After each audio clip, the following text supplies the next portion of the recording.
Vamos para a última parte da nossa vigília. Está adiantada ela, né?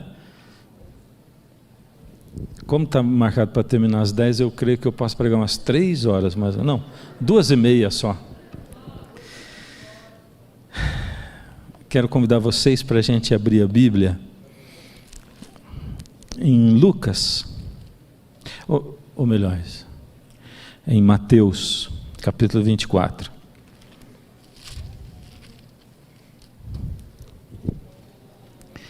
E antes de nós lermos, eu quero convidar você para nós orarmos mais uma vez. Senhor Deus, nós tiramos essa tarde todinha e a noite para estar com o Senhor, sabendo que o Senhor tira o tempo todo para estar conosco, através do Seu Espírito. Nós queremos, Pai, também passar muito mais tempo com o Senhor. Pedimos agora, Senhor, que mais uma vez nos fale através do Seu Espírito. Fale à mente, ao coração, nos ajude e nos leve à ação. Nós estamos vivendo tempos muito conturbados, Pai. Mas o Senhor já sabia que esse tempo aconteceria. E o Senhor sabia como o Senhor venceria no final de tudo. Então nos ajuda a entender onde estamos e o que precisamos ser e fazer em nome de Jesus. Amém. Nesse tempo de Covid, a gente viu, todos nós vimos, né, um interesse muito grande despertando para os assuntos da volta de Jesus, não é? De repente, as vigílias aqui começaram, em tantos outros lugares, pessoas pregando e falando de profecia e tal. De repente, uma chavezinha virou e essas coisas começaram a ser pregadas muito mais do que nos anos anteriores. E aí, a pergunta logo surgiu, quando Jesus vai voltar? Será que Jesus vai voltar logo? Já? Essa foi a pergunta. Jesus está voltando e as pessoas ficaram desesperadas. É interessante porque em momentos assim, da história do mundo, a gente vê as pessoas se despertando ou se assustando. Alguns se despertam de verdade, outros só se assustam. Eu me lembro da época de quando caíram as Torres Gêmeas, né? O 11 de setembro. Como é que as pessoas ficaram desesperadas, né? Muita gente voltou para a igreja. E agora, nesse tempo, as pessoas começaram a se perguntar: Jesus está voltando, sim ou não? Os discípulos fizeram a mesma pergunta para Jesus: Senhor, nós queremos saber quando o Senhor volta. Se o Senhor já está voltando, ou que sinais a gente tem disso aí? E Jesus dá uma série de sinais, uma lista, que estão aqui em Mateus capítulo 24. Tem em outros lugares também, mas aqui tem. E dessa lista ele dá o que é como o último sinal a se cumprir antes de Jesus voltar. E esse é o verso áureo dos sinais da vinda de Jesus, que é o verso 14 de Mateus 24. E ele diz assim: e será pregado esse evangelho do reino por todo o mundo, para testemunho a todas as nações, e então virá o fim. Bom, então, se o que nós queremos saber é se Jesus está voltando, a primeira coisa que nós temos que fazer, ou a primeira pergunta que nós temos que responder é assim: o evangelho já foi pregado? Se ele já foi, ele está voltando agora. Se ele não foi, ainda não, ainda falta. E a pergunta é: vamos lá? Já foi pregado o evangelho a todo mundo, testemunha a todas as nações? O que você acha? Não. E estamos nós pregando? Sim ou não? Eu ia pedir para você falar por si, mas não vou fazer isso. Nós estamos pregando o evangelho? Vamos pensar como igreja adventista. Estamos pregando? Sim, estamos. A contento? O suficiente para que Jesus volte? Ou seja, o que nós estamos pregando está alcançando o mundo a contento suficiente para que Jesus volte? Eu tenho aqui alguns dados que eu recolhi, que foi do último relatório que foi feito, né, da Conferência Geral. E nós nós batizamos num ano aproximadamente 1.366.000 pessoas. É muita gente, não é? 1 milhão de pessoas ao redor do mundo. Parece muita gente, mas nós somos hoje no mundo 21.414.000 adventistas.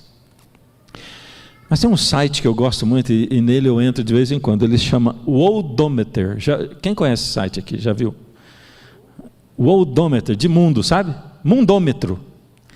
Esse site, o Worldometer, ele é muito interessante porque ele vai mostrar para você em tempo real, e se você abrir aí agora você vai ver isso, ele te mostra quantas pessoas nasceram hoje, por exemplo, foram registradas no mundo, ao redor do mundo, hoje, só nesse dia. Ele mostra também quantas pessoas morreram hoje, quantas pessoas nasceram esse ano, quantas morreram esse ano, e o total da população. E se você olhar aí, você vai ver que o númerozinho fica assim, o tempo todo. E aí quando a gente olha que nós somos quase 7 bilhões e 900 milhões de habitantes no mundo, e a gente compara com os nossos números de membros e de batismo, a gente fica desesperado. E a gente vai descobrir que, na verdade, quando Jesus diz assim, ide pregar o Evangelho, quando ele diz, o Evangelho do Reino será pregado a todo mundo, para testemunha a todas as nações, e então virá o fim, ele estava dando para a gente uma missão impossível, impossível. Essa missão que Jesus deu para nós, para o fim dos tempos, ela é impossível, não é possível, humanamente falando, pregar o Evangelho, não é. É por isso, outro dia um amigo meu, uma pessoa cristã, um homem de Deus, ele disse assim, pastor, vamos falar assim, só cá entre nós, pastor, esse negócio de pregar o Evangelho ao mundo, isso é figurado, não pode ser real. Eu falei, você está brincando? Não, eu estou perguntando sério, pastor, olha como é que é o negócio no mundo afora, como é que esse Evangelho pode ser pregado ao mundo inteiro, para testemunhar a todas as nações, para daí vir o fim? É impossível. Eu disse para ele, é impossível mesmo, é muito impossível. Por isso que a gente tem que olhar para a história do mundo e lembrar que Paulo, lá em Colossenses, no capítulo 1, ele diz que o Evangelho, naquela época, foi pregado em todo o mundo daquela época. Opa, espera aí. Se naquela época o Evangelho foi pregado a todo mundo, tem uma receita, tem um jeito de se fazer a coisa. Ou seja, tem como concretizar essa tarefa impossível, essa missão impossível. Como é que o Evangelho foi pregado a todo mundo naquela época? Alguém poderia dizer, mas espera aí, aquele mundo daquela época era um mundo bem menor do que o de hoje. Não que o planeta, mas não se conhecia América do Sul, América do Norte, não é? Não se conhecia muitas partes do mundo, então era mais fácil. Numa época não tinha carro, não tinha avião, as embarcações eram muito precárias e principalmente não tinha internet. Comparativamente era muito mais difícil que o Evangelho chegasse ao mundo naquela época, mesmo com o tamanho do mundo, do que hoje. Muito mais difícil.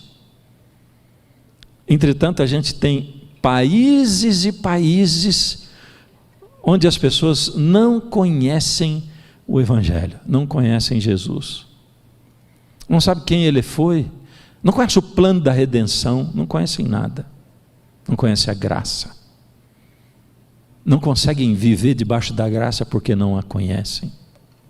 Como foi que o Evangelho foi pregado naquela época? Bom, uma coisa marcante no ministério de Jesus é que o tempo todo, enquanto Ele andou aqui na terra, nos 3 anos e meio de ministério dele, Ele preparou os discípulos dele. E Ele dizia essas palavras: ide por todo mundo, esse Evangelho do Reino será pregado por todo mundo para testemunhar, então virá o fim. Jesus preparou 12 e enviou, preparou 70, enviou 70. Mas quando chegou bem depois da ressurreição de Jesus, e bem no momento em que ele ia para o céu, voltaria para o Pai, na hora de despedir dos discípulos, ao invés dele dizer, lembra o que eu falei? Eu disse para vocês o tempo todo, preparei vocês, vão, preguem o evangelho, né? Esse é o momento, eu estou subindo para o Pai, agora é a vez de vocês pregarem. Ao invés dele dizer isso, ele disse outra coisa. Isso está registrado aqui em Lucas, no capítulo 24. Vamos abrir aqui, Lucas 24. Olha o que Jesus diz para os discípulos, pouco antes de subir. Verso 49. Eis que envio sobre vós a promessa de meu Pai. Permanecei, pois, na cidade, até que do alto sejais revestidos de poder. Opa, o tempo todo, ide, vão, preguem o evangelho a todo mundo, estou preparando vocês, vão aqui para esse lado, vão para aquele, não levem bolsa, não levem alforje, não levem outra capa, não levem comida, não levem muito dinheiro, e preguem. Agora, na hora de subir, ele diz assim, permaneçam, até que vocês recebam a promessa do meu Pai, porque eu estou enviando sobre vocês a promessa do meu Pai. Ou seja, na hora de ele ir, ele diz assim, fiquem, permaneçam. Que promessa era a promessa do Pai da qual Jesus estava falando? Que promessa era essa? Bom, ela está lá em Joel, no capítulo 2. Vamos abrir Joel? Se você está com a Bíblia aí, o papel físico, né? Joel é um livrinho daquele encardido da gente achar, né? Mas você pega esses livros maiorzinhos assim, aí vem Ezequiel, Daniel, depois de Oséias, o primeiro livro é Joel, tá bom? Não vai muito rápido, senão você passa dele também, porque é pequenininho. Capítulo 2, verso 28, o verso áureo da promessa do Pai, da qual Jesus falava. E acontecerá depois que derramarei o meu espírito sobre toda a carne. Vossos filhos e vossas filhas profetizarão, vossos velhos sonharão, e vossos jovens terão visões. E aí continua a promessa do derramamento do Espírito. Essa era a promessa do Pai, pela qual os discípulos tinham que esperar, antes que eles saíssem para pregar o Evangelho. E como Jesus disse isso para eles, o que eles fizeram? Ficaram em Jerusalém, se reuniram numa sala, num cenáculo, e ali eles se voltaram para estudar a promessa do Pai da qual Jesus falava. E eles foram para Joel 2, porque a promessa do Pai, ela estava no capítulo todinho de Joel, no capítulo 2 todinho. E eles começaram a orar e clamar a Deus, e principalmente fazer uma entrega de verdade da vida deles, sem restrições. Senhor, eu sou teu, tudo que é meu é teu. Senhor, eu me coloco nas tuas mãos, nada mais importa, Senhor. E eles confessaram os pecados uns aos outros, e se arrependeram dos seus pecados, e eles clamaram pela promessa do Pai, que eles não sabiam como é que ia ser. E aí, aconteceu que a Bíblia diz que línguas como que de fogo desceram sobre os discípulos, e eles começaram a pregar em línguas de países diferentes, e aí Atos 2 descreve direitinho. Vamos lá para Atos capítulo 2? Vamos lá, Atos capítulo 2. Acontece que, enquanto os discípulos começaram a pregar com o poder do Espírito, veja se faz sentido. Faz sentido numa pregação 3.000 pessoas se converterem? Não faz sentido. Não faz sentido. Olha, quando nós olhamos hoje para como nós pregamos o Evangelho, e nós vimos aqui uma pessoa que foi batizada voltando para casa, se uma igreja igual a essa batizar no ano 200 pessoas, nós vamos dar pulo de alegria, vamos ficar felizes da vida. Se batizar 1.000, nós já vamos dizer que o Pentecostes está acontecendo. Num ano, uma igreja. Mas infelizmente o que a gente vê não é isso. Nosso crescimento é moroso, é lento. Hoje a gente tem muito esforço, tem muito ministério, a gente tem muita estratégia, a gente tem muito método. A gente gasta muito dinheiro, investe muito dinheiro, e o resultado que a gente vê é o quê?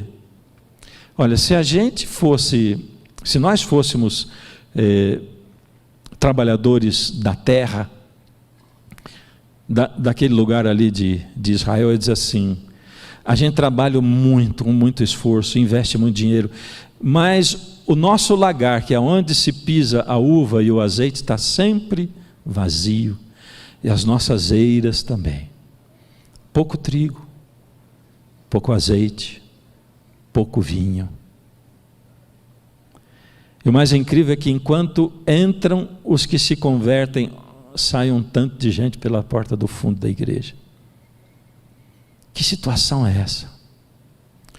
Aí os discípulos começaram, movidos pelo poder do Espírito. Era a primeira vez, homens no passado já tinham o poder do Espírito, mas agora era a primeira vez que o batismo do Espírito Santo era dado coletivamente.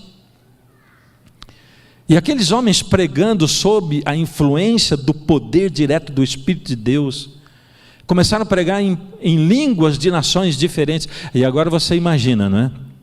Eu que sou brasileiro, estou aqui ouvindo Pedro pregar em português, o que eu vou pensar? E aí eu ouço outro pregando em alemão, em russo, cada um numa língua diferente, línguas que eu nunca nem escutei, porque não é igual hoje que você ouve televisão, internet, você sabe pelo menos como é o som de um italiano, de um inglês, né? Sabe pelo menos o som, mas naquela época não era assim. Então eles começaram a ouvir línguas diferentes, e os homens que estavam ali ouvindo começaram a pensar: esses camaradas aí, eles beberam, o que está acontecendo? Eles não são aqueles pescadores? E aí Pedro se levanta, capítulo 2, verso 15, Pedro diz assim: esses homens não estão bêbados como vocês estão pensando, sendo que agora são só 9 horas da manhã. Mas o que está acontecendo aqui é o que foi dito por intermédio do profeta Joel. E agora Pedro começa a citar Joel 2,28. Ele diz: sabe o que está acontecendo aqui? Está se cumprindo o que o profeta Joel prometeu, o que Deus prometeu através do profeta Joel. O que está acontecendo aqui é que nós estamos recebendo a promessa do Pai. E ele cita: e acontecerá nos últimos dias, diz o Senhor, que derramarei do meu espírito sobre toda a carne, vossos filhos e vossas filhas profetizarão. E por aí vai. Pedro cita Joel. Ele está dizendo assim: o que está acontecendo aqui não é que nós estamos bêbados, é que nós estamos recebendo o batismo coletivo do Espírito Santo, e é Ele quem está operando isso.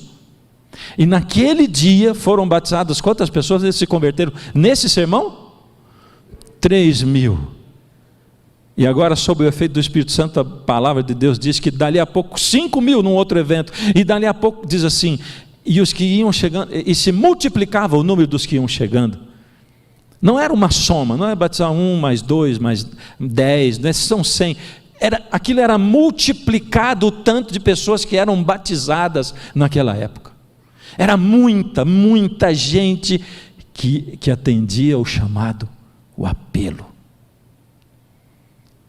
Que coisa fantástica é o poder do Espírito. E o Evangelho foi pregado a todo mundo daquela época, por causa do poder do Espírito. Porém, como eu disse para você, Joel 2 todinho tem a promessa do Pai. Então a gente vai voltar, vamos voltar lá em Joel, e depois nós vamos voltar de novo. Eu esqueci de marcar, esqueci de pedir para você marcar também. E nós vamos ver aqui Joel 2:23, a gente leu o 28, vamos ler o 23, para a gente entender um pouquinho melhor essa questão da promessa do Espírito. Verso 23, Deus diz assim, daqui a pouco ele vai dizer que vai derramar o Espírito sobre toda a carne. Agora ele diz assim: alegrai-vos, pois, filhos de Sião, regozijai-vos no Senhor vosso Deus. É como se Deus estivesse falando diretamente para você e para mim, hoje, nesse momento, para você, nessa época que nós estamos vivendo. Nós estamos em que mês mesmo? Agosto de 2021, a época, o início do pós-Covid. Deus está falando assim: alegre-se, igreja do NASP, alegre-se você, cristão de todos os lugares do mundo, alegre-se,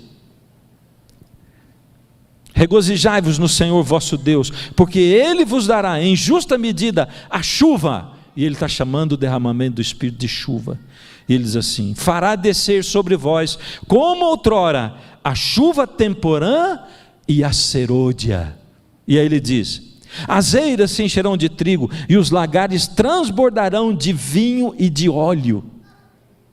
Ele está dizendo: está devagar aí a coisa? Batiza pouca gente, muito esforço para pouca coisa. É isso, muito investimento, muito dinheiro, muito ministério, muita estratégia para pouca coisa. Alegrem-se, porque eu vou dar para vocês em justa medida a chuva do Espírito, em duas chuvas, chuva temporã e chuva serôdia. E aí a gente começa a abrir o entendimento para entender o que estava acontecendo ali. Vamos entender como é que é esse negócio de chuva temporã e serôdia? Quem sabe pela última vez, né? De uma vez por todas. Quando chegava o mês de outubro, lá na comunidade agrícola de Israel, começava a temporada das chuvas temporãs. Essa temporada era marcada, a chuva temporã eram chuvas constantes e amenas, elas regavam a terra. Sabe como é que é? Aquela chuvinha assim, meio-dia, um dia inteiro, às vezes 3 dias chovendo, mas chuva amena. Então, quando chegava em outubro, os agricultores de Israel preparavam o solo, afofavam o solo, e quando caía a primeira chuva temporã, eles já semeavam, e ali a chuva ia regando a semente, e ela ia crescendo. Primeiro que aparecia era uma plantinha tenra, frágil, mas ela ia recebendo aquele regadorzinho, que era a chuva temporã. Caía até meados de janeiro. Ela ia crescendo e crescendo, e quando ela já estava grande e forte, e o grão quase maduro, aí, em meados de janeiro, começava a temporada das chuvas serôdias. Como é que era? Aí já era diferente. Era o que a gente chama de pé d'água, aguaceiro. Meia hora de chuva inundou São Paulo. É isso. Pé d'água, aguaceiro. Era esse o tipo de chuva. Porque para o grão poder florescer, para ele poder amadurecer de vez, precisava de uma chuva forte. Agora imagine uma chuva forte, um pé d'água caindo sobre uma planta frágil. O que vai fazer com isso? A planta tem que estar forte para que essa chuva, esse aguaceiro, faça o devido efeito. O que Deus estava dizendo era o seguinte: é que sem chuva não tem como a semente do Evangelho brotar. Não tem como. Precisa de chuva. Eu já ouvi gente dizer assim: esse negócio de chuva serôdia, já consigo sentir os respingos da chuva serôdia. A Bíblia não fala de respingo de chuva serôdia. E pelo menos pode ser que eu esteja errado, mas nunca li em lugar nenhum respingos de chuva serôdia. Porque aguaceiro não tem respingo. Sabe como é que é? Você diz assim: vou correr daqui, você chega ali na porta da igreja, vou chegar ali na frente da Carte, ali ainda a Carte, né? É ou não é? Vou correr, daqui ali, quantos metros dá? Será 20 metros? Será? Não sei. Aí você olha para o céu, está bem escuro, vou correr antes que chova. Aí você, no meio do caminho, chove. Você já chegou lá completamente molhado. Porque aguaceiro é assim, é desse jeito. Por isso, chuva serôdia é aguaceiro. E ela cai assim, não tem respingo de chuva serôdia. Acontece que Deus sabia que para ser pregado o Evangelho a todo mundo, precisaria de chuva do Espírito. Então Ele mandou essa chuva em 2 fases, e a primeira dela, que foi a chuva temporã, caiu lá 2000 anos atrás, no Pentecostes. Aquela era a chuva temporã, mas Deus guardou para agora a chuva serôdia. A chuva temporã caiu 2000 anos atrás, porque Deus sabia que para o Evangelho alcançar o mundo inteiro daquela época, a ponto de o nome de Jesus dividir a história do mundo entre antes de Cristo e depois de Cristo, só o poder do Espírito poderia fazer, porque hoje no mundo inteiro tem um monte de gente que não conhece a história de salvação, mas provavelmente pouquíssimas pessoas nunca vão ter ouvido falar no nome de Cristo, porque pelo menos sabe-se em todo o mundo que nós vivemos do ano 2021 depois de Cristo. E se tem alguém sincero vai pensar, mas que Cristo é esse? Por que se marca a história da humanidade com esse Cristo? Antes de Cristo e depois de Cristo. Isso tudo só aconteceu por causa do poder estrondoso da chuva temporã. Então o que Pedro estava falando em Atos 2 é assim: amigos, nós não estamos bêbados. O que está acontecendo aqui é a promessa de Joel. Nós estamos aqui recebendo a chuva temporã do Espírito de Deus. E agora estamos nós aqui, 2000 anos, mais de 2000 anos depois, antes de receber a chuva serôdia. Minha pergunta: bom, a chuva temporã estava aqui, 2000 anos atrás. A serôdia ainda não caiu. Em que momento dessa história você acha que a gente está? Estamos aqui? O que você acha?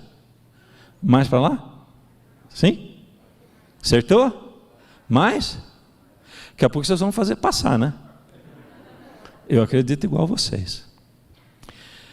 Agora eu vou fazer uma pergunta importante. Se a chuva temporã do Espírito começou a cair lá no Pentecostes, e a chuva serôdia ainda não caiu, quando foi, em que momento da história do mundo a chuva temporã parou de cair? Em que ano?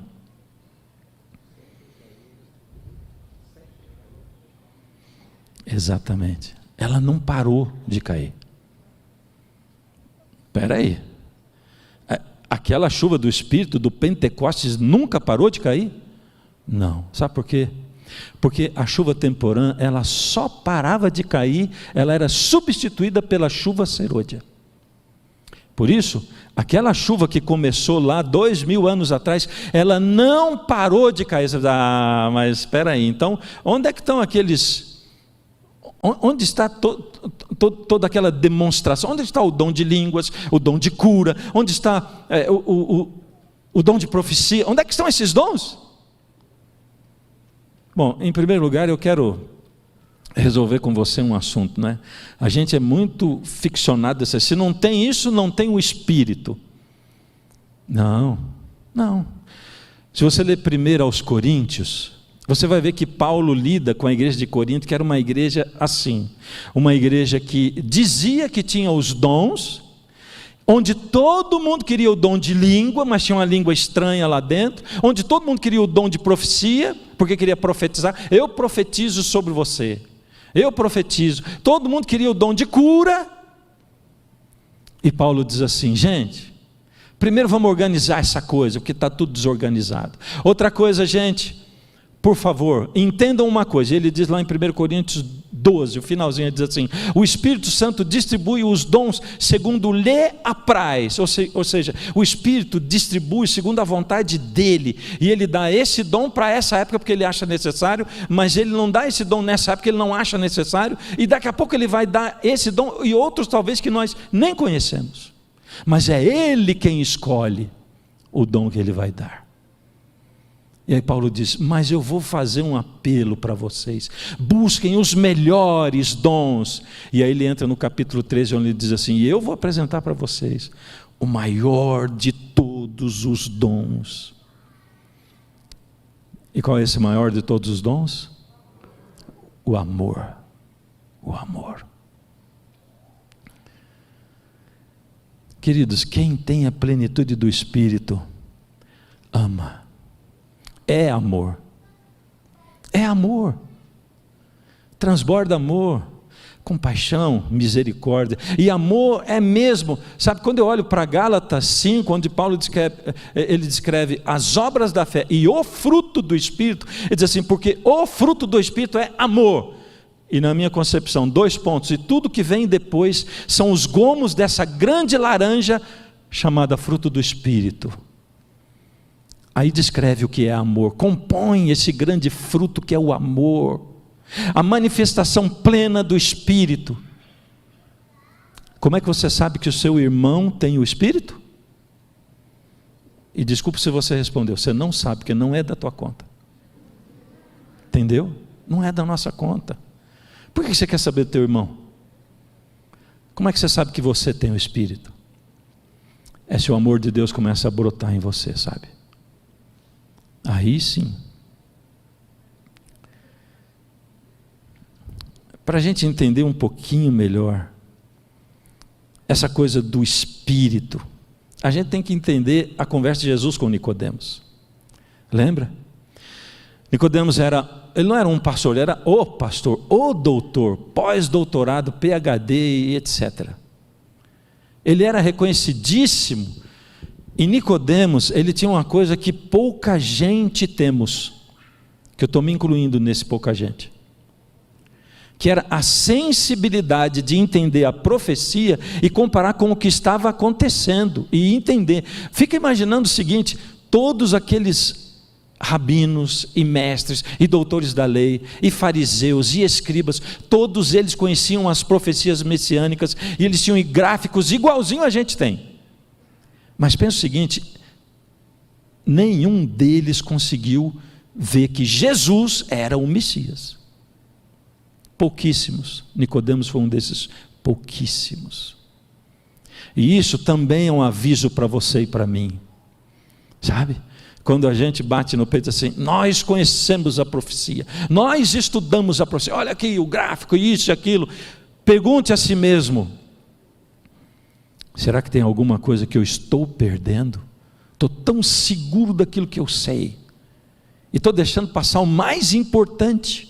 Deixaram passar Jesus. Nicodemos ouviu falar de Jesus, e o Espírito tocou o coração dele, e ele foi buscar Jesus, mesmo que de noite, para poder não ser identificado. Ele foi procurar Jesus, e quando ele chegou para falar com Jesus, ele diz, bom mestre, sabemos que és mestre em Israel, porque ninguém pode fazer as obras que tu fazes se não for enviado de Deus.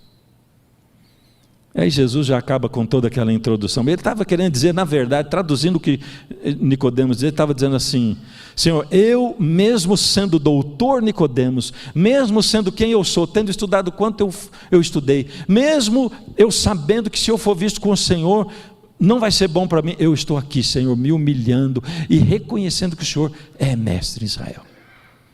E Jesus olhou para Nicodemos e disse assim, Nicodemos, vamos no cerne do assunto. Esse Nicodemos que está aí, tem que morrer para nascer outro. Entende? Desse que está aí, não sobra nada. E eu pergunto a mim mesmo, será que isso valia só para o Nicodemos ou vale para mim também? Aí Jesus disse, quem não é nascido da água e do Espírito, não pode ver o reino dos céus.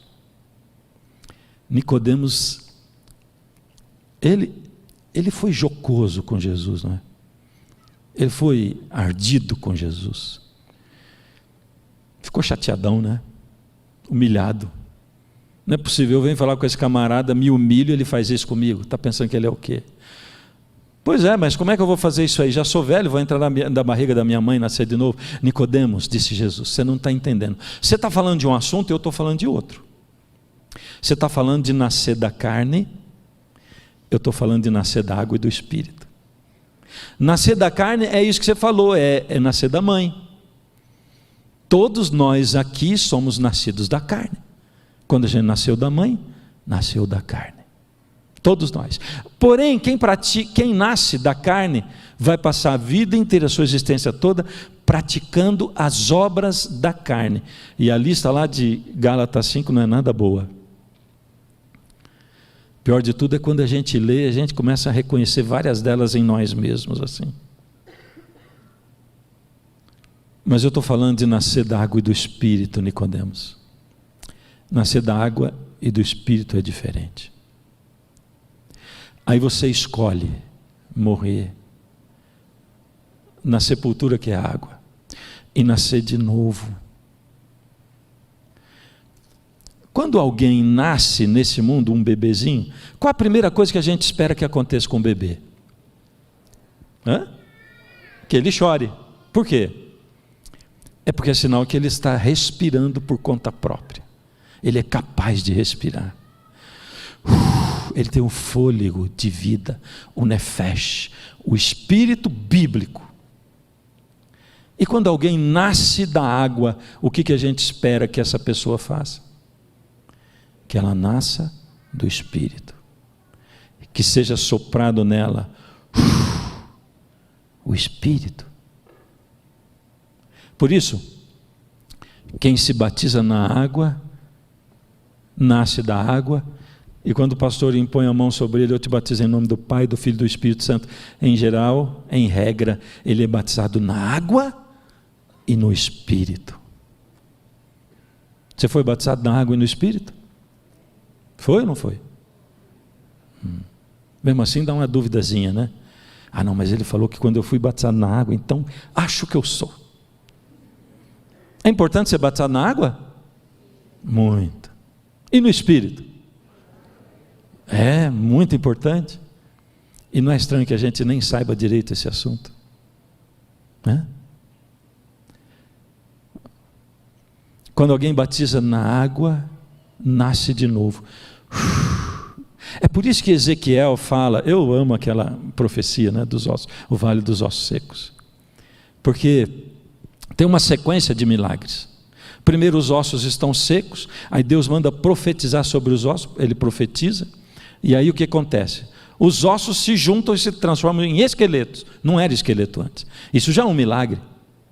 Em seguida, ele diz assim, agora os tendões, a carne e a pele finalmente cobriram, agora eles não são mais ossos secos, nem esqueletos, eles são cadáveres, dá para ver o rosto deles, dá para reconhecer aquelas pessoas. Nesse momento o profeta diz assim, porém eles ainda estavam mortos, porque lhes faltava o Espírito. Ele está dizendo que se você não tem o Espírito, você está morto. Ah, mas o pastor falou que eu fui batizado do Espírito quando eu batizei. O problema é que 1 Tessalonicenses 5,19 tem um texto bem curtinho que diz assim, não extingais o Espírito, ou não apagueis o Espírito. Isso quer dizer que o Espírito pode ser apagado. Ele pode ser apagado. E como é que ele é apagado? Aí a gente recorre e gruda e conecta com a parábola das 10 virgens. 10 virgens, cada uma tinha uma, me ajudem, uma lâmpada, lamparina. Mas quantas lamparinas estavam acesas? As 10. Porque lamparina apagada não serve para nada, tinha que estar acesa. As 10. Bom, de repente elas dormiram, e quando elas acordaram, o que tinha acontecido com as lamparinas? Estavam apagadas? Lembra o que elas dizem? Dai-nos do vosso azeite, porque as nossas lamparinas estão se apagando. Estava bem no finalzinho o fogo. E agora eu vou comparar, vou aplicar. Quando a gente batiza, cada um de nós recebe uma lamparina acesa. Entende? Você foi batizado na água e no Espírito. E aquela luz é o significado de que o Espírito está vivo na sua vida. Ele não está apagado. Porém, você foi para casa e dormiu. E no outro dia, como é que está essa chama aí? Apagando. E aí você tem que pedir para Deus encher de novo do azeite, do Espírito. E aí o fogo de novo volta. E no outro dia a mesma coisa, e no outro dia a mesma coisa. Então, se você foi batizado na água e no Espírito, mas você deixou de buscar Deus, deixou de conectar com Deus, deixou de clamar pelo seu Espírito, deixou de comparecer à presença dEle em intimidade, deixou de conhecer Jesus profundamente, intimamente todo dia, você apagou o Espírito, extinguiu o Espírito, e a sua lâmpada provavelmente está apagada. E agora a gente descobre que a chuva temporã que caiu 2000 anos atrás e que continua caindo até hoje, ela é nada mais, nada menos do que batismo diário do Espírito Santo. Para não esquecer nunca mais. O que é chuva temporã? Vamos falar de novo? O que é chuva temporã? Batismo diário do Espírito Santo. E é por isso que tem gente que confunde, diz, eu começo a sentir respingos da chuva serôdia. Não são os respingos. Acontece que essa chuva temporã está disponível para você e para mim, e Deus está dizendo, busque, clame, peça, bata, eu vou dar para você. Eu vou derramar esse batismo sobre você, eu vou derramar essa chuva temporã, para que a tua planta espiritual cresça, se fortaleça, porque daqui a pouco eu vou derramar sobre toda a carne a chuva serôdia. É isso que vai acontecer. E sabe, é importante a gente estudar sobre a volta de Jesus e falar sobre ela? Sim ou não? É muito importante. Mas sem o derramamento do Espírito, Jesus não volta. E hoje eu estou assistindo com a minha alma e o meu coração fervendo de alegria, pessoas despertando para tentar entender como é que pede o batismo diário do Espírito, como é que se conecta no Espírito, pessoas e muita gente buscando, peraí, o que está acontecendo? E de repente um movimento que acontece, de gente buscando, e para mim esse é um dos grandes sinais de que Jesus está prestes a voltar, porque o desinteresse é generalizado também. Enquanto alguns se acendem com o interesse de saber sobre o batismo do Espírito Santo, outros vão vivendo como se nunca Jesus fosse voltar, e como se a gente não precisasse mudar nada. Mas tem uma palavra em Joel 2, lembra que eu falei que ia voltar lá? Em 2:28, que me deixou com a pulga atrás da orelha. Uma palavra em Joel 2:28, sabe que palavra é essa? Que aqui diz assim, e acontecerá depois que derramarei o meu Espírito sobre toda a carne, e aí diz o que vai acontecer, vossos filhos, vossas filhas, vossos velhos, vossos jovens, é o que fala.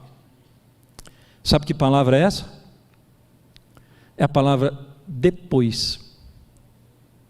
Eu nunca nem tinha notado que ela estava aí, mas de repente, como se esse depois, pá, e acontecerá depois. Depois do quê? Que eu vou derramar o meu Espírito. Bom, se ele está dizendo, acontecerá depois que derramarei o meu Espírito, eu quero saber, porque eu estou aqui no antes. Então, se eu entender o que eu tenho que fazer agora, nesse momento, vai acontecer que depois disso, Jesus vai derramar o Espírito Santo como chuva serôdia, como pé d'água, como aguaceiro, porque tem coisas que vão acontecer nesse fim de mundo, nesse fim dos tempos, que somente perseguição, somente batismo do Espírito é que vai conseguir fazer para agitar esse mundo. E eu fui procurar se em Joel 2 tem a palavra agora, porque eu quero saber o que tem que acontecer agora. Porque disse, depois eu vou derramar, então o que tem que ser agora? Agora. E eu encontrei essa palavra agora.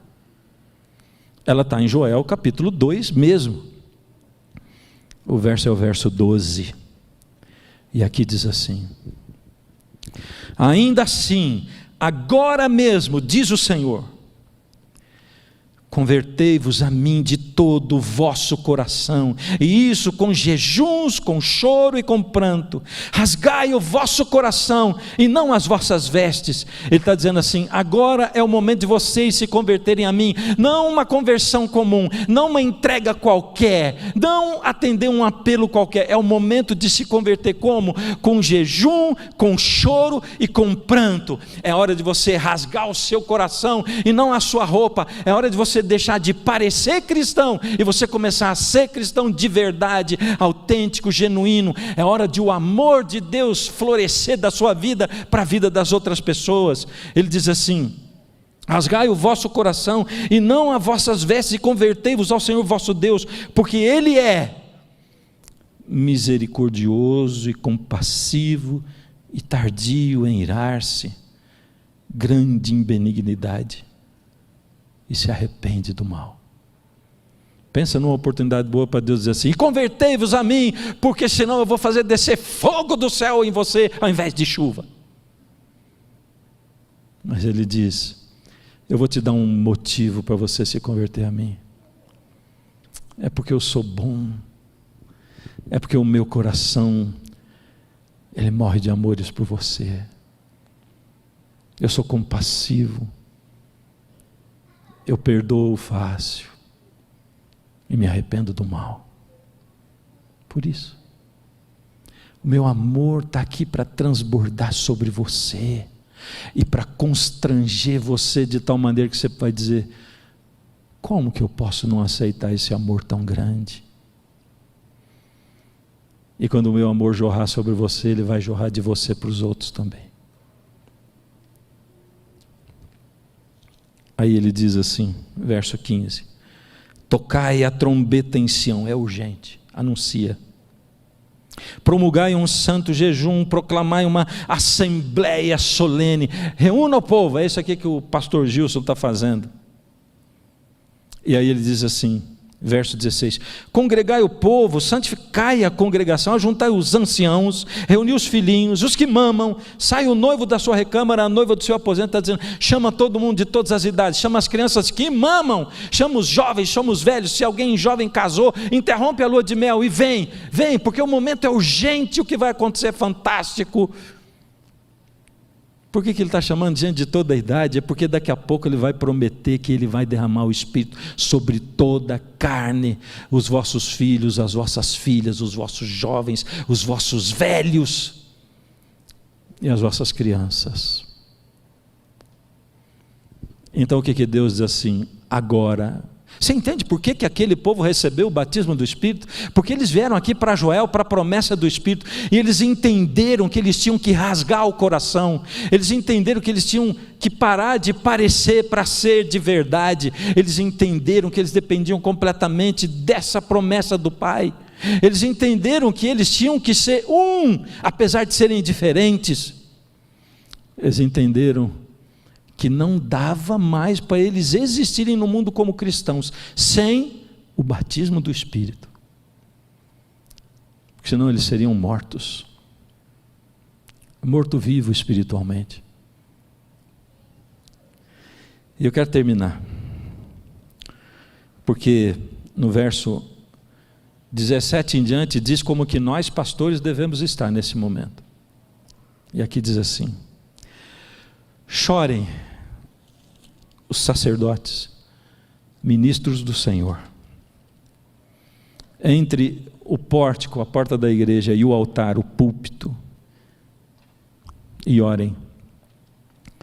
Poupa, Senhor, o teu povo, não entregues a tua herança ao opróbrio, para que as nações não façam escárnio deles, porque vão dizer entre os povos: onde é que está o Deus deles? Ele está dizendo: pastores, orem, clamem, chorem, orando a Deus, para dizendo assim: Senhor, poupa o teu povo, poupa. Nós somos o teu povo, Senhor, porque nós pastores temos que nos incluir no povo.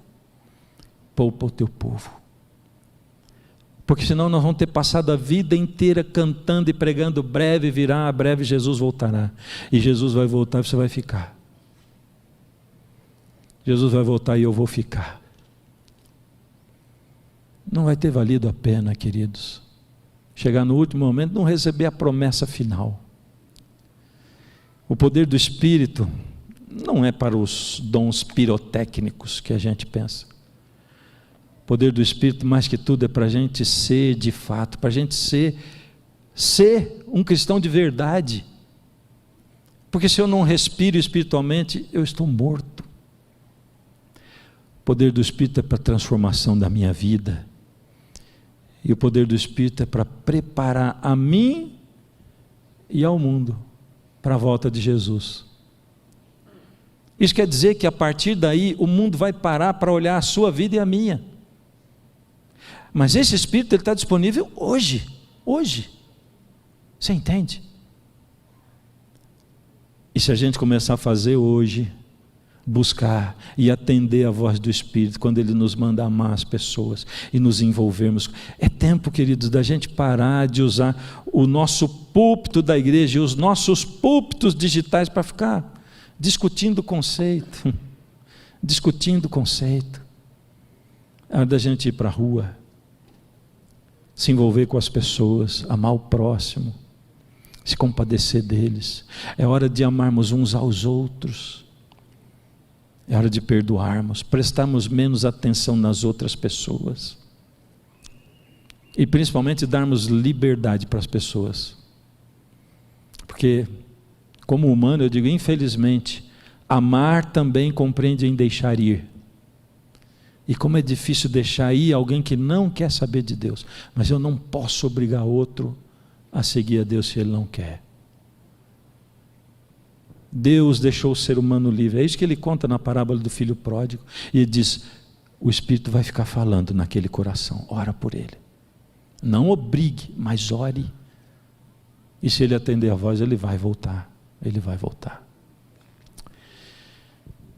Em que momento da história do mundo a gente está? Exatamente, não sei. Quanto tempo falta? Não sei.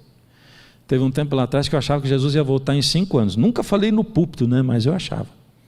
E quando ele não voltou, eu fiquei bastante chateado. Eu não sei quando. E é por causa de não saber que eu tenho que estar alerta.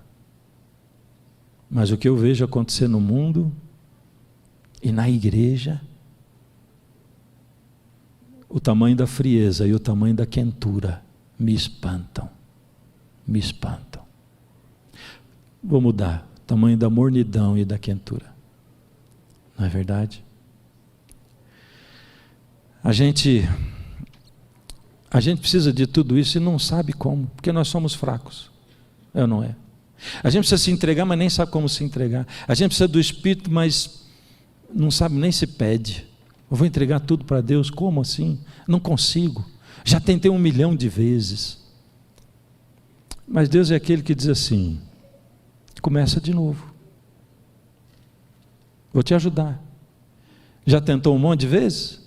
Beleza. Começa de novo. E aí eu vou te ajudar.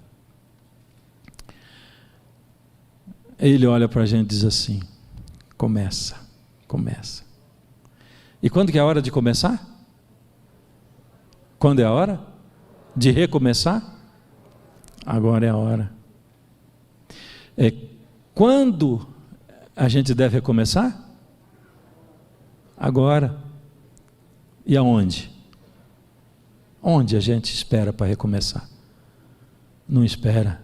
Começa quando? Onde? Aqui mesmo. Aqui mesmo. É o que Jesus está colocando na mão para você e para mim.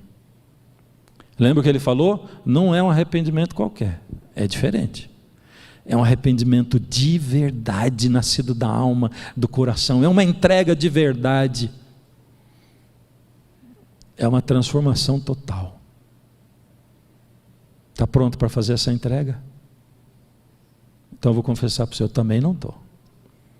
Mas a gente vai pedir para Deus e Ele vai ajudar a gente. Porque Ele diz, eu te esforço e eu te ajudo. E eu opero em você até o querer e também o fazer.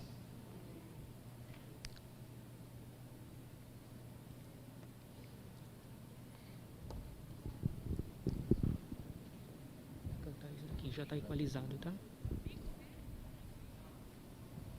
Cadê a música? Eu vou chamar você para cantar essa música com a gente também, tá bom? Assim que ela começar a tocar. Ela vai ser a sua entrega, tá bom? Quem sabe na hora de você cantar a sua entrega, você canta a minha entrega, é total. Eu não vou cantar aqui, senão a gente vai se confundir os quatro aqui. A minha entrega. Ao invés de falar você não pôde, você diz eu já não pude mais adiar. Jesus tocou ao meu coração, tá bom? Vamos fazer isso.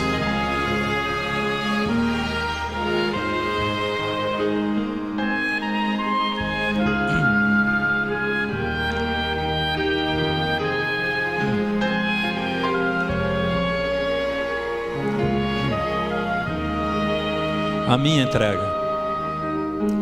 A minha entrega é total. Eu já não pude. Eu já não pude mais adiar. Jesus tocou ao meu coração, chamou por meu nome e eu atendi. Faz a entrega. Algumas lágrimas vêm e vão lavando qualquer temor. O Santo Espírito está aqui, me abraça e me diz o quanto esperou. Sua vida vai desabrochar, vai sorrir, vai cantar, começando aqui e por todo sempre. O amor de Deus vai me acompanhar. Ele prometeu, jamais vai deixá-lo. Você não estará sozinho a vagar. Deus vai lhe amparar.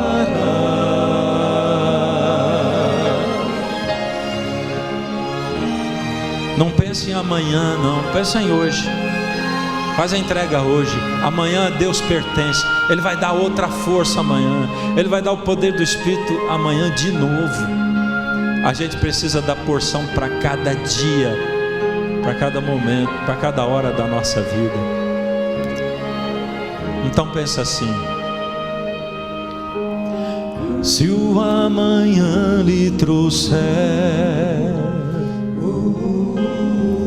temores, dúvidas e pesar, Jesus ao seu lado vai estar para completar o que começou. Sua vida vai desabrochar, vai sorrir, vai cantar, começando aqui e por todo sempre. O amor de Deus vai lhe acompanhar. Ele prometeu, jamais vai deixá-lo. Você não estará sozinho a vagar, começando aqui e por todo sempre.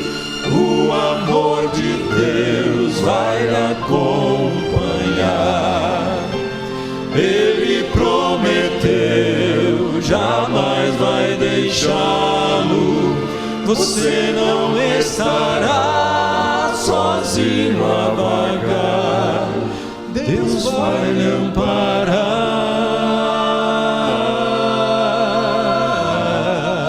Deus vai lhe amparar.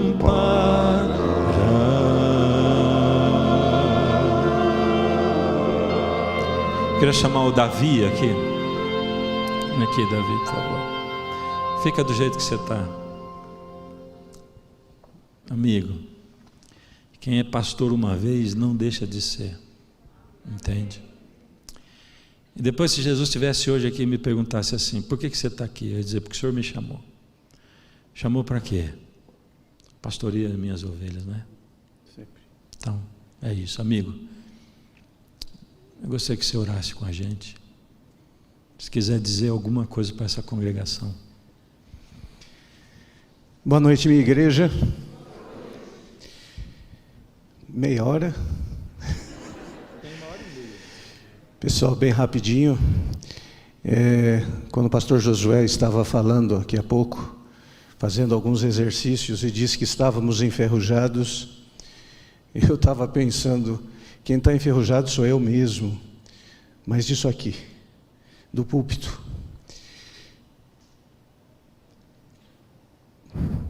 A emoção é algo intrínseco do ser humano.